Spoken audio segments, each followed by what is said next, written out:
না দেখার জন্য না অ্যাকচুয়ালি ম্যানেজমেন্ট বা কোচ থেকে সবসময় কথা হচ্ছে এটাই যে আমরা আমাদের মানে শক্তিশালী যে টিমটা আছে এটা নিয়ে খেলবো। হয়তো কম্বিনেশনের কারণে একটু ট্রাই করা হয়েছিল যে যেহেতু সৌম্য খেলার কথা ছিল, লাস্ট মোমেন্টে সৌম্য খেলে নাই, সো ওই জায়গা থেকেই আসলে ওই জিনিসটাই করা।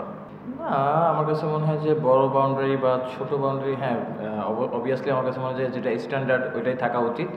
আর হয়তো আমার কাছে মনে হয় যে হ্যাঁ, যেহেতু টি-20 ম্যাচ, হাই স্কোরিং ম্যাচ হচ্ছে, বাউন্ডারি লাইনে আউট হওয়ার সম্ভাবনাও বেশি থাকবে, এটা নর্মাল।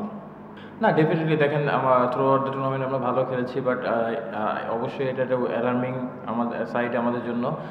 আমার কাছে মনে হয় যে সবাই সবার জায়গা থেকে অবভিয়াসলি চিন্তা করতে পারবে, এবং আমার কাছে মনে হয় যে ক্রিকেট জিনিসটা এরকম যে ভালো ক্রিকেট খেলেই জিততে হবে। নর্মালি আপনি আসলেন জিতবেন এটা আশা করা ঠিক না। যেদিন ভালো ক্রিকেট খেলবেন ওই দিনই পার্টিকুলার ওই দিনটাই জিতবেন।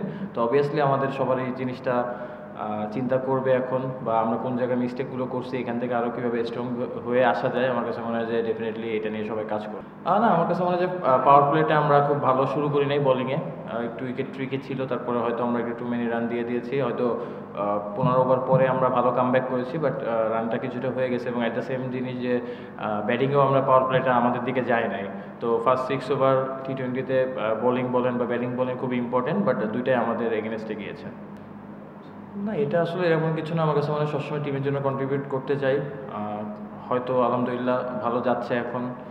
অবভিয়াসলি চেষ্টা করবো যাতে এই জিনিসটা থ্রু আউট দ্য টুর্নামেন্ট করতে পারি। এবং সবথেকে বড় জিনিস আমার কাছে যেটা সবসময় বলি, রান করার থেকে টিমের জন্য প্রয়োজনে কোন রানটা ইফেক্ট করতেছে, উইনিং কন্ট্রিবিউট করতে পারতেছে, ওইটা ইম্পর্টেন্ট।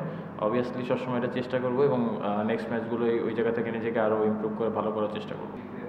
না, সাফল বা স্টেডি এটা আমার গেম চেঞ্জ, যেটা হয়তো যেটা বললাম যে উইকনেস কিছু থাকলে অবশ্যই কাজ করা হয়, বাট আমার কাছে মনে হয় না যে এরকম সাফল বা কোনো কিছু। যখন লোয়ার অর্ডারে ব্যাটিং করি বা এতে করি, জিনিসগুলো আসলে আপনার ফিল্ডিং অনুযায়ী অনেক সময় সাফল করা লাগে, এটা পার্ট অফ গেম। এবং মানে আমার পার্ট অফ গেম, মানে আমি যে গেম সেন্সে ব্যাটিং করি এটা। বাট অবভিয়াসলি যেটা বললাম যে সবসময় নিজেকে ইমপ্রুভ করার চেষ্টা করি, হয়তো পার্টিকুলার জায়গা থেকে কিছু জায়গা থেকে আরও ইমপ্রুভ করতে চাই নিজের। না, অবভিয়াসলি দেখেন, আমার কাছে মনে হয় যে রংপুর বা বরিশালের যে ফ্যান বেস, সিলেটের আপনার অনেক অনেক ক্রাউড, চিটাগাংয়ে অনেক ক্রাউড। তো আমার কাছে মনে হয় যে ভালো ফ্র্যাঞ্চাইজি আসলে অবশ্যই প্রফেশনালভাবে যদি ফ্র্যাঞ্চাইজি চালানো হয়, তাহলে দর্শক অনেক বেশি মাঠে আসবে। এটা মেন পয়েন্ট, আমাদের এটা বুঝতে হবে যে বিপিএলটা একটা প্রফেশনালিজম আছে এখানে। আমার কাছে মনে হয় যে কিছু জিনিসগুলো রয়েছে যেগুলো আরও বেশি ইমপ্রুভ করা যায় টিমগুলোর জন্য। আমার কাছে মনে হয় রংপুর, বরিশাল, ইভেন চিটাগাংয়েও আমার কাছে মনে হচ্ছে। তো এই জিনিসগুলো প্রফেশনাল ওয়েতে ডিল করলে অনেক বেশি ক্রাউডারও আসবে। তো আমার কাছে মনে হয় যে এই জিনিসটা হচ্ছে ওইভাবে ডিল করা উচিত। অবভিয়াসলি মিরপুর বা সিলেটের উইকেট বেটার ছিল চিটাগাংয়ের থেকে। এই কারণে আমার কাছে মনে হয় যে হাই স্কোরিং ম্যাচ হয়েছে ওখানে। বাট এখানে উইকেট ওকে, গুড।